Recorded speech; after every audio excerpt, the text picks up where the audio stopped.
इस धरती पर लगभग 3.9 अरब साल पहले जीवन की शुरुआत हुई थी, जिससे आज तक कई जीवों का निर्माण हुआ। लेकिन मानव पृथ्वी पर एक ऐसा जीव हुआ जिसने अपनी बुद्धि, साहस और सोच विचार करने की क्षमता से मानव ने समग्र पृथ्वी पर राज्य किया और अन्य जीवों की अपेक्षा सबसे उत्तम होने का परिचय दिया। लेकिन इस जीवन की शुरुआत पृथ्वी पर कैसे हुआ और इंसान धरती पर कैसे बना? क्या किसी एलियन ने इस पृथ्वी पर जीवन का शुरुआत किया? आखिर क्या है इस धरती पर इंसान का रहस्य? तो चलिए आज के इस वीडियो में इस रहस्य को समझते हैं। इन सभी सवालों के जवाबों को शुरुआती दौर से शुरू करते हैं ताकि इन सभी सवालों का जवाब उचित ढंग से मिल सके। लगभग 4.5 अरब साल पहले एक चट्टान का विशाल गोला एक तारे का चक्कर लगा रहा था, लेकिन उस समय इस पर कोई जीवन नहीं था क्योंकि उस समय इस पर चट्टानों की बारिश हो रही थी। फिर इस गोले ने ग्रह का रूप लिया जिसे आज पृथ्वी कहते हैं। उस समय पृथ्वी का तापमान अत्यधिक था, लेकिन समय के साथ ठंडा होने लगा जिससे इसकी ठोस सतह बनी। 3.9 अरब साल पहले इस पर आग की गोले की बरसात हुई जिनसे जमी हुई बर्फ पानी में बदल गया जिससे महासागर बने। इस महासागरों से आज हम नमक निकालते हैं वह इन्हीं उल्का पिंडों से निकली हुई है। यह उल्का पिंड 20 मिलियन साल तक गिरते रहे थे, इसलिए महासागरों में इतना पानी। इनकी वजह से पृथ्वी पर नाइट्रोजन आई, लेकिन जीवन फिर भी नहीं था क्योंकि ऑक्सीजन नहीं थी। 3.8 अरब साल पहले उल्का पिंड बारिश ही नहीं बल्कि अपने साथ खनिज, कार्बन, प्रोटीन और अमोनो एसिड लाए जो समुद्र के गहराई में जीवन का नया बीज पड़ा। मिनरल पल्स केमिकल से जीवन बना। पहले एक कोशिकीय जीव जिन्हें बैक्टीरिया कहा जा सकता है। 3.30 अरब साल पहले यह बैक्टीरिया इतनी बढ़ गई कि जुड़कर पत्थरों जैसे बन गए। यह सूर्य की रोशनी में भोजन बनाते थे, इनसे ऑक्सीजन बनी। यह सबसे जरूरी बात कि 2 अरब सालों तक वायुमंडल और धरती पर ऑक्सीजन बढ़ी रही, लेकिन फिर भी जीवन नहीं था। फिर धरती की सतह में हलचल होने लगी जिससे महाद्वीप बने, लेकिन तापमान 30 डिग्री था। उस समय एक दिन 18 घंटे का होता था। 75 करोड़ साल पहले धरती 2 भागों में बट गई। ज्वालामुखी स्फोट से कार्बन डाइऑक्साइड निकली और बादलों से अम्लीय वर्षा होने लगी। धरती पर वायुमंडल में जमा CO2 यानी कि कार्बन डाइऑक्साइड धरती पर चट्टानों के रूप में जम गया। वायुमंडल सूर्य की गर्मी नहीं रोक सकता था। अब आइस एज बना। लगभग 54 करोड़ साल पहले धरती का सारा बर्फ पिघल चुका था। ये कोशिकाएं कई तरह के जीवों में बदल चुके थे। समुद्री पौधे, समुद्री जीव विकसित हो चुके थे। यह मल्टीसेल्युलर प्रजाति थे जो कि एक कोशिकीय जीवों से विकसित हुई थी। इन्हें पिकाया कहा जाता था। यह 5 सेंटीमीटर लंबे थे, लेकिन इनके शरीर में एक खास गुण था, वह था उनकी रीढ़ की हड्डी। आगे चलकर यही विशेषता हमें भी मिलने वाली थी। 40 करोड़ साल पहले धरती पर जमीनी जीव नहीं थे, न ही पौधे थे, क्योंकि धरती की कोई ओजोन लेयर नहीं थी जो कि यूवी लेयर से सुरक्षा कर पाती। धीरे धीरे इस परत का निर्माण हुआ। वायुमंडल के ऑक्सीजन यूवी लेयर यानी कि अल्ट्रावायलेट को सोकर ओजोन लेयर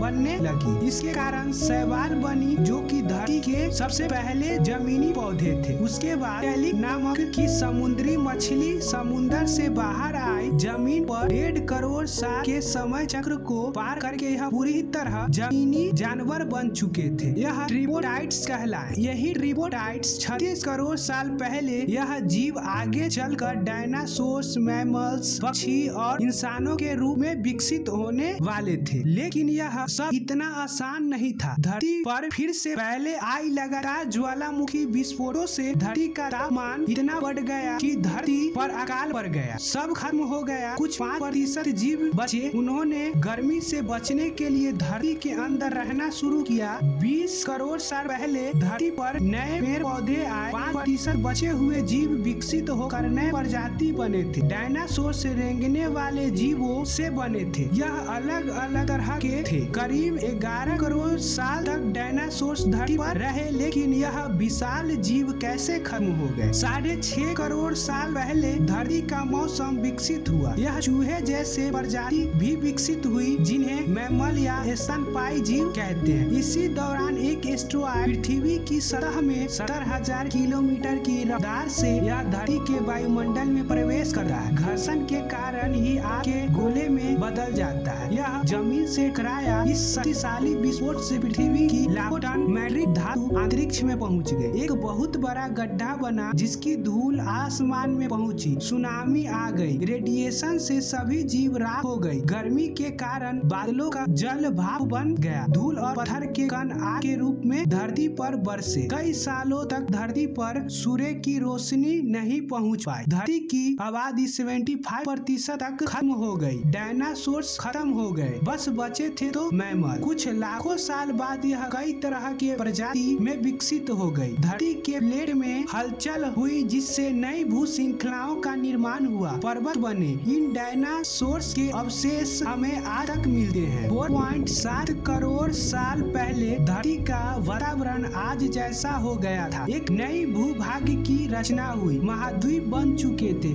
बस एक बाकी था। भारत एशिया महाद्वीप की ओर तेजी से बढ़ रहा था। इनके आपस में टकराने से एक नई पर्वत श्रृंखला का निर्माण हुआ जिसे आज हम हिमालय कहते हैं। इस पर्वत श्रृंखला की बर्फ ने बहुत सी नदियां बनाई। धरती पर तब भी मनुष्य नहीं थे। 40 लाख साल पहले अफ्रीका के इलाके में एक नई पर्वत श्रृंखला का निर्माण हुआ जिसे ईस्ट अफ्रीकन रिफ्ट वैली कहते हैं। यह पर्वत श्रृंखला मानसून हवाओं के लिए रुकावट बन गई, जिसके कारण यहाँ के जंगलों में बारिश होना बंद हो गई। इन्हीं जंगलों में रहते थे कभी मामव यानी कि एप्स। बारिश न होने के कारण सूखा पड़ गया और यही एप्स जो कि वृक्ष के ऊपर रहते थे खाने के तलाश में वृक्षों से नीचे उतरे। यह 4 फीट लंबे जीव थे। कई हजार सालों में यह 2 पैरों पर चलना शुरू हुए। इनका दिमाग भी विकसित होने लगा। इस तरह हमारे पूर्वज विकसित होकर सभ्यता का निर्माण कर पाए। लेकिन जीवन के अंश अंतरिक्ष से आने की संभावना के संबंध में भी वैज्ञानिक पृथ्वी पर गिरी उल्काओं का विश्लेषण कर रहे हैं। कई ऐसे अणु मिले हैं जो पृथ्वी के नहीं हैं। कहा जाता है कि पृथ्वी पर जीवन उल्का पिंडों के माध्यम से आया। मंगल पर जीवन के लिए अनुकूल परिस्थितियां थी। इस संबंध में बहुत से रिसर्च चल रहे हैं। अमेरिका के institute of science and technology के प्रोफेसर बैनर के अनुसार जीवन की शुरुआत पहले मंगल ग्रह से हुई और उल्का पिंडों के माध्यम से जीवन धरती पर आया। शायद कुछ वर्षों में हम इस रहस्य से पर्दा उठा पाए। वैज्ञानिक जीवन की संभावना के 3 जरूरी तत्व आरएनए, डीएनए और प्रोटीन कैसे एक साथ आए होंगे, इस पर अभी भी खोज कर रहे हैं। आज के लिए बस इतना ही। धन्यवाद।